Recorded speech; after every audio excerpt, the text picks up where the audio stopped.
Welcome to the lectures on modern digital communication techniques. So, in the previous lectures, we have been looking at equalization techniques.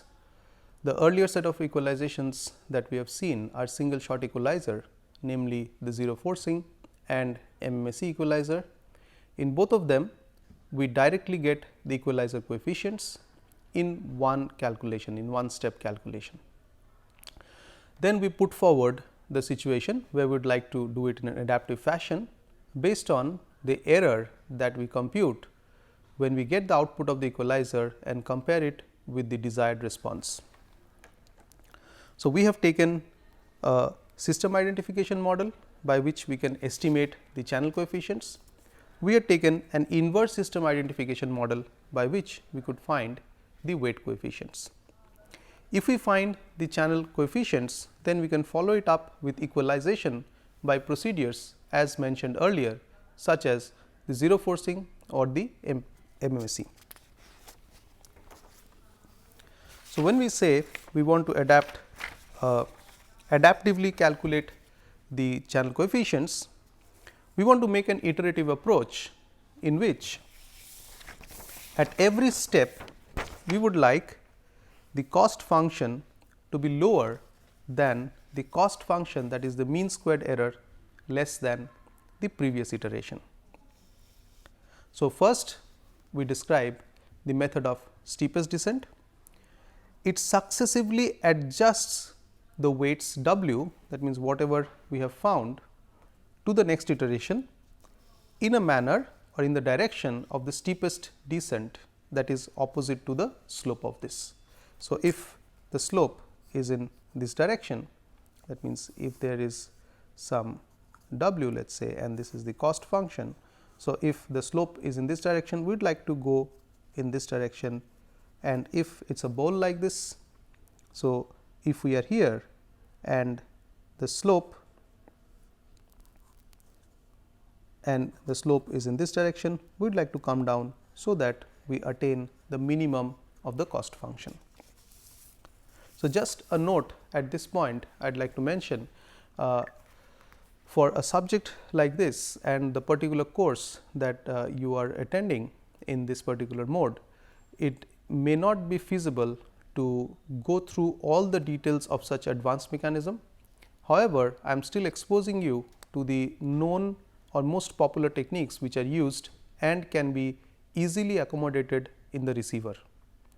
Regarding examination, we will try to ensure that the questions that are usually put forward in evaluating these kind of algorithms as we are discussing, which is usually very cumbersome, is made in a way that you could address them within the limited time that is possible. And I would highly encourage you to follow the assignments that would be given along with these lectures, so that you practice what the kind of way we can evaluate the understanding of knowledge in this particular area.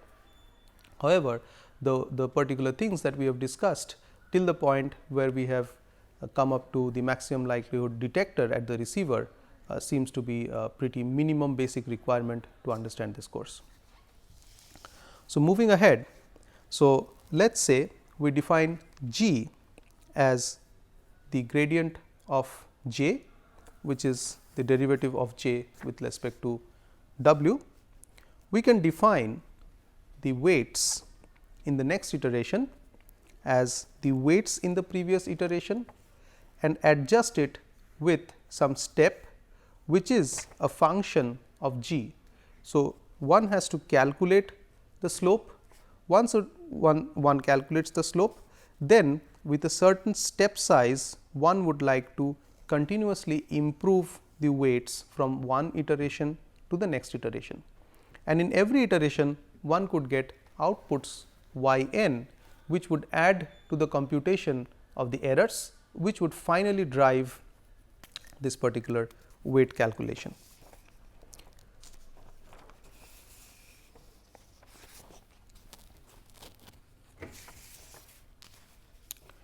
So, when we apply this method of steepest descent as we have just described to the Wiener filters, which we have described earlier, that means we had described Wiener filters which acquires the value in single shot. So, we like to apply this method to the method of Wiener filters. We define E, that is the error, as the desired signal minus the estimated value of desired signal that the filter produces. So, which is the error term. The D is the desired signal, D cap, which is the estimate, is the outcome of the filter, that means the inner product of the filter coefficients and the input to the filter. So, the cost function j in the nth iteration would work out to an expression which appears like this. Again, I mentioned we need not worry much about how this expression comes, it is a matter of algebraic computations, and we will not require you to remember this particular expression in the examinations. And then if you calculate the gradient, one would get a simpler expression which is given there. Again, I mentioned one need not worry about remembering this expression either. So, as we proceed, we would define the weight in the next step to be the weight in the previous step. So, we put an underline indicating a vector as we had done for signal expansion. So, we follow the similar notation, plus a mu, that is the step factor, and gradient of j. So, there is a half. So, half and 2 cancels out, and there is a minus sign earlier, you may have noted that. So, there was a minus and a half. This minus and a half would cancel out this 2, and this minus becomes a plus, and this plus becomes a minus, where R is the covariance matrix. We have defined this earlier. Similarly, we have defined P, and these are the weights in the previous iteration. So, what we find is that this calculation is a deterministic gradient, because we are as if calculating this a priori, and it follows on improving in this manner, which requires you to calculate the expectation of the output with respect to itself. So, there is a covariance matrix to be calculated in order to calculate this particular, or in order to use this particular method. That means, you need to have the prior PDFs of the output of the signal. So, that means of the channel response. The other method which is followed comes from the family of stochastic gradient. We call it stochastic gradient, because it does not use a deterministic gradient, and it does not need one to calculate the cross correlation and the autocorrelation matrices.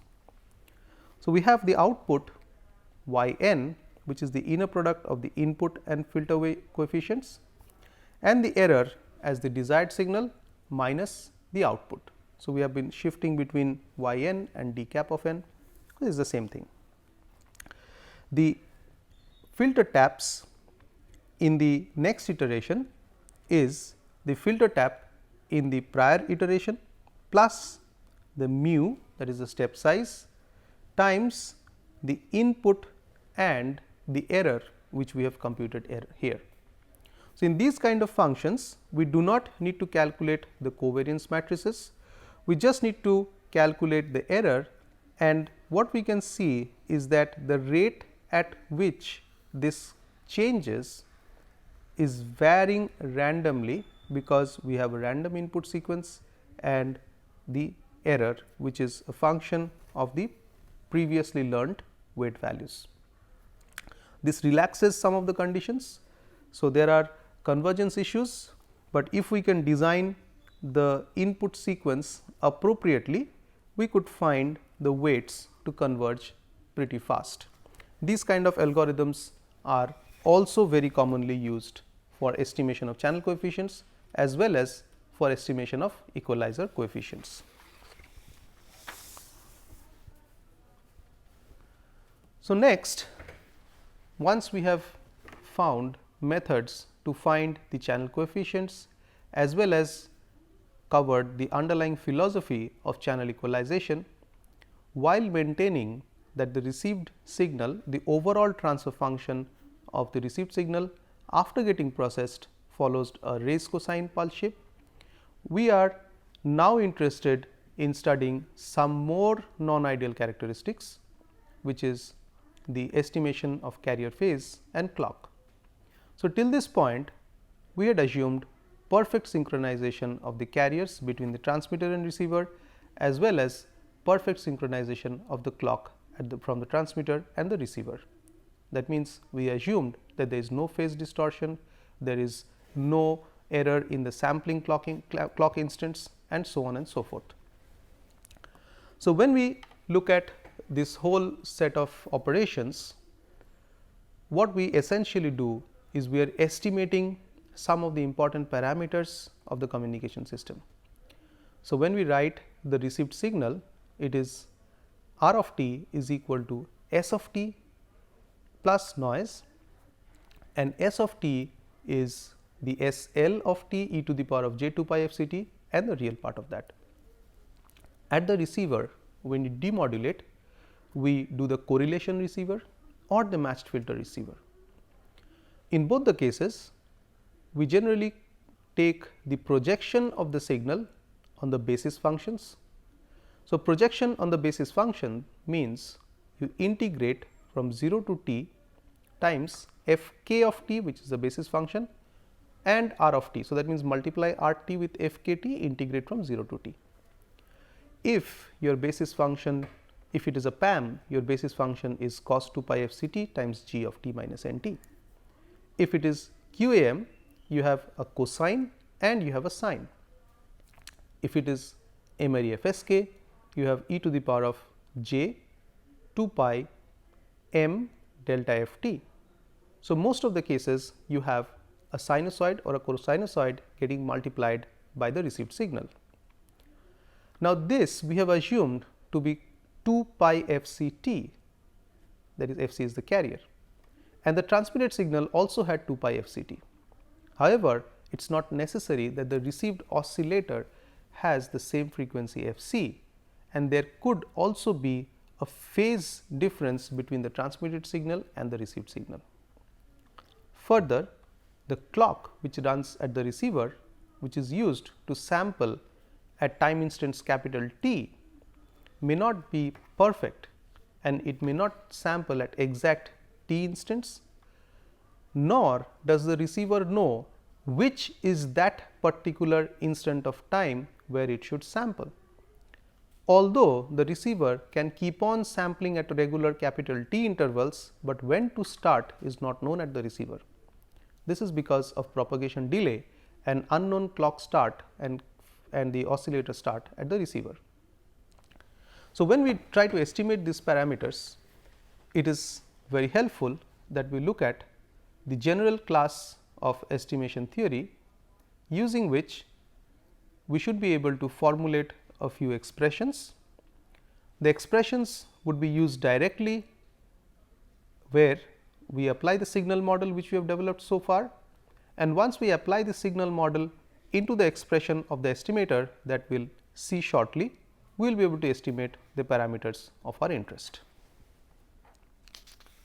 So, we have the general problem of estimating the signal, and we would like to state the mathematical estimation problem, and as we have stated since the beginning, we want to write down the expression of the signal at every stage of operation, so that we get an unambiguous output which could be used by the designer or the implementer of the particular communication system. So, we can state it as the mathematical problem, and let us see what it gives us.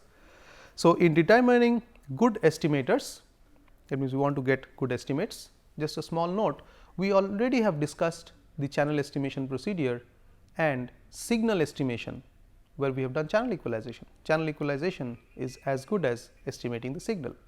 So, we did not mention the estimation detection philosophies there, but here we would like to describe them with a little more time, so that you get the basics of the philosophy which is used in deriving the estimators. Once we get those expressions, they will be helping us in getting estimations of carrier phase and clock. So, in determining good estimators, the first step is to mathematically model the data. Once again, if we are not writing the appropriate expression of the data, we will not be able to write the algorithm. We want to operate on the data. So, since data is inherently random, we use the PDF to describe the data, because a random variable is well described by its probability density function. Typically, the probability density function is parameterized by the unknown parameter theta. That means, we have P indicating the PDF of the observed data, and there is some unknown parameter theta. It will be clear shortly what we mean by this particular description. So, suppose our PDF is Gaussian, again which is very familiar to us because we have Gaussian noise. So, we receive a particular sample, that sample contains a data point as well as there is noise. So, the conditional PDF of the observed signal conditioned on a particular data is the Gaussian distribution with the mean value of that of the signal. So, the PDF of the data can be expressed in this form, where theta is the mean and x 0, I say x 0 because we have a single observation. So, this PDF can be plotted along the x 0. So, we put x 0 and we parameterize this by different values of theta. So, what we find that if I have received x of 0, which is negative on this side, most likely value of theta would be theta 1 and not theta 2 and theta 3, right. And this kind of description we have given when we talked about the maximum likelihood detector, and we have used the PDF and we have used some form of philosophy of the estimation detection theory, which will be apparent very soon. So, what we see from this is theta influences the PDF of x. So, for example, if this is d, this is 3d, this is minus d, all we mean to say, if I receive x 0 somewhere here, the most likely function or the most likely signal that must have been sent is minus d, which is represented as theta 1 over here. So, the likelihood of that parameter being theta 3 is much less, because if we take the PDF, the area under the curve here is much less than the area under the curve over here. So, we could plot like this, that theta, that is the parameter, causes x. That means, we have chosen minus d to be transmitted, and that would influence what I observe. Of course, theta is perturbed by noise to produce x. What we want to do, we observed x, we want to infer what theta was. So, this is an inference problem, that is what we are interested in, the reverse direction, that is what we are going. So, if we see this picture, we will find that specification of the PDF is very critical in determining a good estimator. That means, if we do not choose the appropriate PDF, or the PDF itself affects the choice of estimation, right. And in practice, we are not given the PDF, but must choose one that is consistent with the data. What it means is that in practical systems, it is hardly possible to have the exact PDF of the signal. So, we generally choose a PDF which closely matches that of the data, that is all that it means. And the other important criteria we should have is that it is mathematically tractable, otherwise we will not be able to derive the algorithms. So, when we have a estimator, we would like to evaluate the performance of the estimator.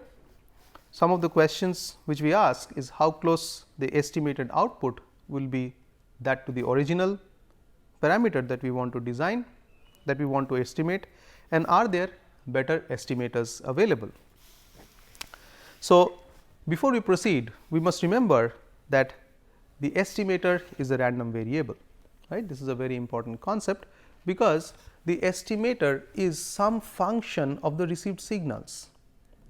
The received signals are random, therefore, the function also should produce a random outcome, and therefore, we can say that this function represents a random variable, which is the estimator, and hence its performance is described statistically by its probability density function. since the estimator is a random variable, we use PDF to describe its behavior.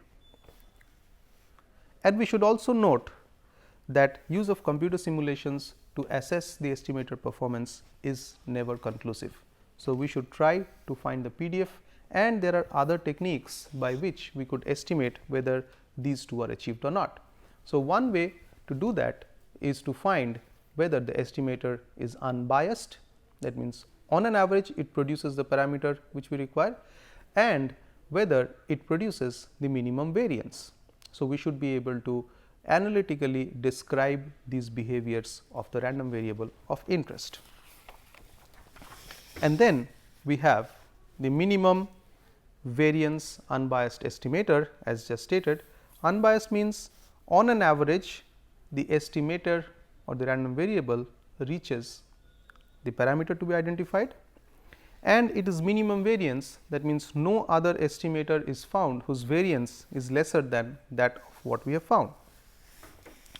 So, some of the procedures to determine the minimum variance unbiased estimator are through the Cramer-Rao lower bound, which we will see shortly, and through the Rao-Blackwell-Lehman-Scheffé theorem, or with linearity constraint. We will restrict ourselves to this, and then we will move to the maximum likelihood estimator. Just a few note before we are actually able to produce the estimator is that if we consider PDFs with two different variances, one with 1/3, another with 1, this is just for representative sake. What we can make an observation is that the smaller the variance, that means tighter the PDF, better is the estimator accuracy, because if the PDF is spread larger, we cover a larger region in this axis. So, it is less accurate, that is what we can say. So, for example, of course, we call this as the likelihood function, as we have mentioned before, and we would like to consider the x 0, that is the observed variable, and this is the PDF parameterized by the unknown parameter along with the observed data. So, I have the PDF function, which is let us say this, I have observed this, I will put this here, and A is to be estimated, which is given as theta over here. So, what happens if I consider this particular PDF, which is parameterized by theta, and suppose I have observed x at this point. So, when I put the value of x in this PDF, right, I could find, so of course, this PDF is parameterized by A or theta over here, I would find that this function yields a value which is here. So, this tells the likelihood of receiving x 0 when I put into this PDF for a choice of A or theta, as it may be. If we consider this dashed PDF, which is green in color, then we will find the likelihood to get the signal is almost 0, which is very small. So, this is the shifted PDF, right, whereas the black one is nearly at its mean. Now, if we compare the one with this red PDF, which has a larger variance, right, what we find is the likelihood would be more than that of the green, but it is significantly less than that of the black. So, all what we try to mean is that the estimator accuracy, the more accurate estimator will be the one which has a lower variance, and as well as it is parameterized by the unknown parameter theta. So, our job would be to find the parameter using the likelihood function, and this description also explains why shall we call the PDF when it uses the data set and the unknown parameter as the likelihood function. So, that picture is drawn here, it is a bigger version of the picture, so that the visibility is there, and of course, we have if sigma 1 squared is less than sigma 2 squared, that means as sigma decreases it becomes smaller, the curvature increases. So, it becomes sharper and sharper, and the sharper it is, the better is the estimator, that is what we stated, and these points are the likelihood values of x0 driven by these different PDFs noted in different colors. So, what we see that estimator accuracy is somewhat related to the curvature. So, we will discuss more about or tell you about the curvatures. Once again, whatever we are discussing at this instant of time are for sake of information. However, the final results that we get will be the ones that are important and the ones which you may remember. However, if you are interested in designing receivers, one should learn these methods. However, from an examination point of view, one need not exactly remember all the detailed steps of derivation. So, instead of taking the likelihood function directly, we consider the log likelihood function. The reason to take log likelihood function is when we take the log, the expression becomes easier, because instead of exponent we get it directly here, and we take the derivative. So, what we have, so for the Gaussian PDF what we say is when we take the double derivative over here, we see that this particular expression is inversely related to the variance. That means, we can conclude that somehow curvature could be connected to this parameter. So, we define that the curvature in general as the negative of expectation of this particular function. We will see how it plays an important role. Next, we define the very important Cramer-Rao lower bound. So, in this it is assumed that the PDF P of x theta, x is the observed, is the parameter to be observed, to be found out, satisfies the regularity condition. So, that means, the first derivative of the log likelihood function and the expectation of it goes to 0, right, where the expectation is taken with respect to the PDF this. Then we can state that if this condition is satisfied, the variance of any unbiased estimator, which we have described before, must satisfy the condition that the variance is bounded by this, which is the curvature. That means, the lower bound of an unbiased estimator is given by the Cramer-Rao lower bound through this expectation, through this expression, where E is the expectation used computed using P of x theta. So, where the derivative is evaluated at the true value of theta. So, this is calculated at exact value of theta, because we want to calculate the variance for a certain value of theta. For instance, if this is theta and this is the variance of the estimator, we would like to calculate at a particular value of theta what is this. So, then we can calculate the variance of the estimator. So, what it says is that if this condition is satisfied, then the variance of any unbiased estimator is lower bounded by this expression. Furthermore, it also states a very important thing, that an unbiased estimator may be found. So, it not only tells the lower bound of the estimator, it also gives an opportunity to find the unbiased estimator if and only if the derivative of the log likelihood function can be factored into I of theta.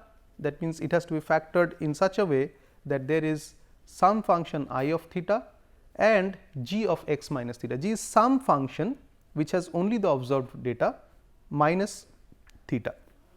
So, if you can factor the first derivative of the log likelihood function, in that case you could claim that the estimator is given by this function g of x, and it is the MVU, that is the minimum variance unbiased estimator, while the variance of this theta is equal to 1 upon I theta, and I theta is nothing but this expression, right. So, that means, it tells you that if one can factor it in this form, one would always find the estimator given by this.